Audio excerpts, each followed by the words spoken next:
दोस्तों, महाराष्ट्र की राजनीति से एक बहुत बड़ी खबर निकल कर आई है। एक ऐसी खबर जो अमूमन सुनने को नहीं मिलती है।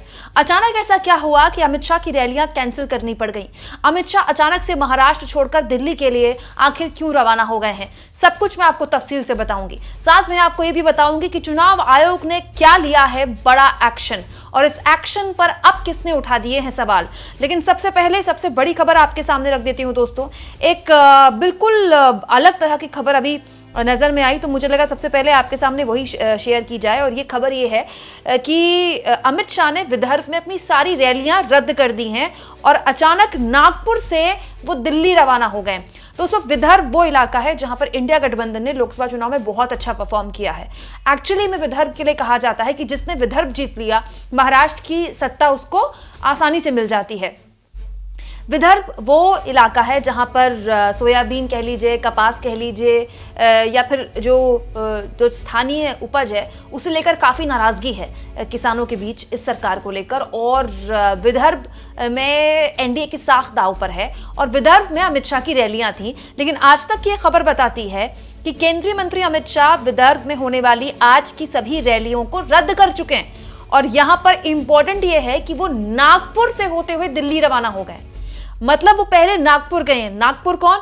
आरएसएस का मुख्यालय नागपुर में है। नागपुर जा रहे हैं अमित शाह, उसके बाद वो दिल्ली रवाना हो गए। अमूमन दोस्तों, रैलियां रद्द करने वालों में से अमित शाह है नहीं। आप जानते हैं अमित शाह इस वक्त पूरे के पूरे महाराष्ट्र चुनाव को अपने कंधे पर उठाए हुए हैं।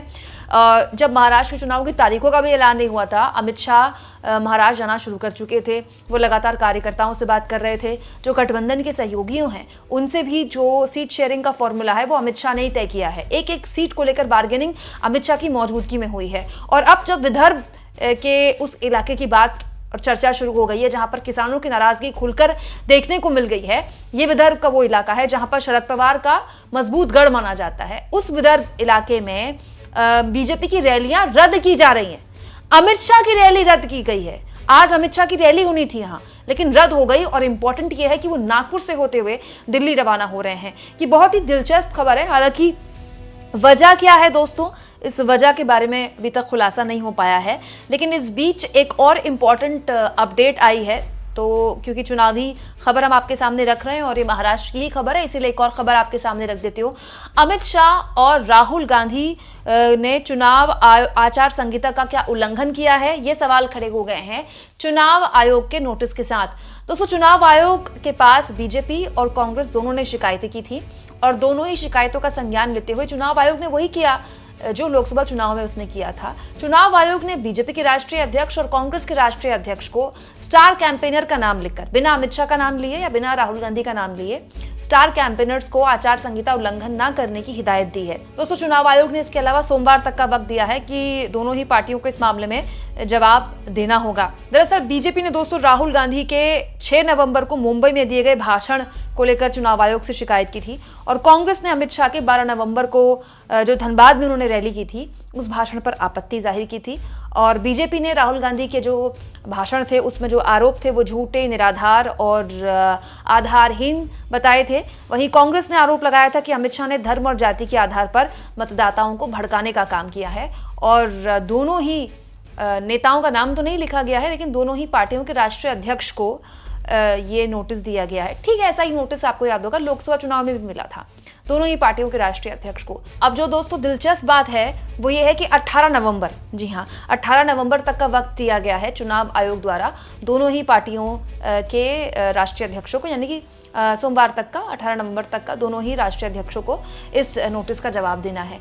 18 नवंबर यानी कल जो है दोस्तों महाराष्ट्र में चुनाव प्रचार थम जाएगा, क्योंकि उसके बाद 20 तारीख को तो वोटिंग होनी है। महाराष्ट्र में भी, झारखंड में भी 20 तारीख को वोट हो जाएंगे। 20 तारीख की रात तक ईवीएम में कैद हो जाएगा कि किसकी बनेगी सरकार, झारखंड में और महाराष्ट्र में। मतलब आप सोचिए कि जिस दिन चुनाव प्रचार ही खत्म हो जाएगा उस दिन चुनाव आयोग उस दिन नोटिस का जवाब देने के लिए कह रहा है। अब इस पर वरिष्ठ पत्रकार और यूट्यूबर मुकेश कुमार ने कहा, केंचुआ ने फिर वही नौटंकी की है, बल्कि इसे धूर्ता कहना ज्यादा सटीक होगा। कांग्रेस और बीजेपी की शिकायतों पर दोनों पार्टियों के अध्यक्षों को नोटिस भेज दिया गया है और 18 की दोपहर तक जवाब देने को कहा है। 18 नवंबर को ही महाराष्ट्र, झारखंड और सभी उपचुनाव के लिए प्रचार खत्म हो जाना है। पूरा चुनाव निकल जाने के बाद अगर आप नोटिस से भेज रहे रहे हो तो साफ है कि लीपापोती करने का मकसद है। पिछली बार भी केजुआ ने यही किया था, नोटिस भेजा जाना चाहिए था मोदी शाह को, लेकिन भेज दिया दोनों पार्टियों के अध्यक्षों को।